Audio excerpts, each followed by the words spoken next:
দর্শক, সীমান্ত এলাকায় বিএসএফ এর পুশিন খবর জানাতে জামালপুর থেকে সরাসরি যুক্ত হচ্ছেন সহকর্মী ফজলে আলাহি মাকাম। মাকাম, জামালপুরের সীমান্ত এলাকার সার্বিক পরিস্থিতি আমাদের জানাবেন। বলছিলেন, আমি এখন দাঁড়িয়ে রয়েছি জামালপুরের ৩৫ বিজিবির যে হেডকোয়ার্টার রয়েছে তার পাশেই আমি দাঁড়িয়ে রয়েছি।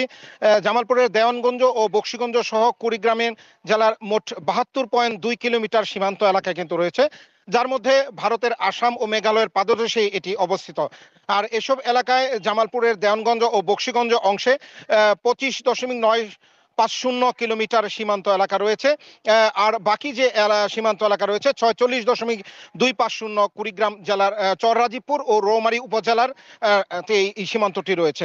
তো জামালপুরের ৩৫ বিজিবির পক্ষ থেকে যেটি আমাকে জানানো হয়েছে যে আজ রাত ভোরের দিকে বড়াইবাড়ি বিওপির সামনে থেকে অবৈধভাবে বাংলাদেশে প্রবেশের সময় ১৪ জনকে আটক করেছে আমাদের বিজিবি সদস্যরা, যার মধ্যে ৯ জন পুরুষ এবং ৫ জন নারী সদস্য রয়েছে।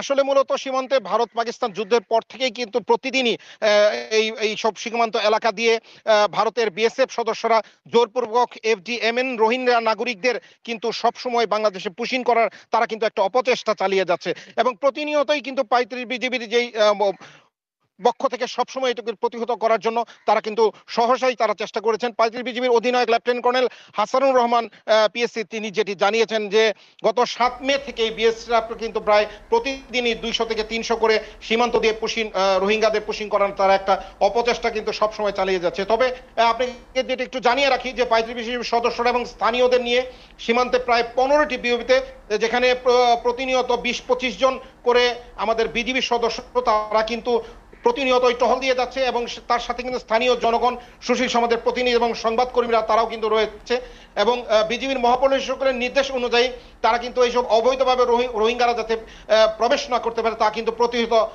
করছে।